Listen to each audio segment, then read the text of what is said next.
নিজেরা যারা গুপ্ত সুপ্ত হয়ে থেকেছেন সেই লোক যদি আমাকে গুপ্ত বলে, আপনাকে গুপ্ত বলে, আপনার কেমন লাগবে বলেন? বছরের পর বছর দেশবাসী কিছু মানুষের ছায়াও দেখে না।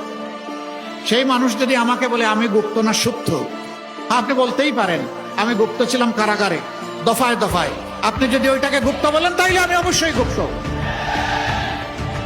আমি এদেশের মানুষকে বিপদের মুখে ফেলে দিয়ে আমি পালিয়ে যাইনি। আমি ইচ্ছা করলে পালিয়ে যেতে পারতাম। আমি শুধু না, আমার সহকর্মীরা পালিয়ে যায়নি। নিশ্চিত মৃত্যু জেনে আমাদের সহকর্মীরা সাহস করে বাংলাদেশে ফিরে এসেছে। এই এলাকায় ইবনে সিনা হাসপাতাল আছে, ডায়াগনস্টিক সেন্টার আছে। এর প্রাণ পুরুষ ছিলেন মীর কাসেম আলী। সেই সময়টা তিনি ছিলেন আমেরিকায়, যিনি বাংলাদেশের অর্থনীতিকে পাল্টে দিতে চেয়েছিলেন, যিনি এদেশের যুবকদেরকে কাজ দিয়ে উদ্দীপ্ত করেছিলেন। তাকে তার বন্ধুরা বলেছিল don't come back to Bangladesh. তিনি বলেছেন হোয়াই? তারা বলেছে তুমি আসলে, ভাই আপনি আসলে আপনার সিনিয়র নেতাদের যে অবস্থা হচ্ছে আপনারও তাই হবে। তিনি বলছেন I don't care, I only care Allah সুবহানাহু ওয়া তাআলা।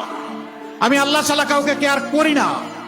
আমি আসব, আমার বিরুদ্ধে মামলা হবে, আদালতে দাঁড়াবো, স্পষ্টভাবে চিৎকার দিয়ে বলবো আমি টোটালি নিষ্পাপ, নিরপরাধ।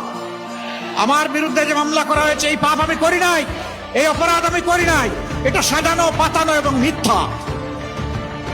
এরপরে আমার যদি ফাঁসি হয়, ফাঁসি হবে, আমি আল্লাহর দরবারে শহীদ হয়ে কবুল হয়ে যাব।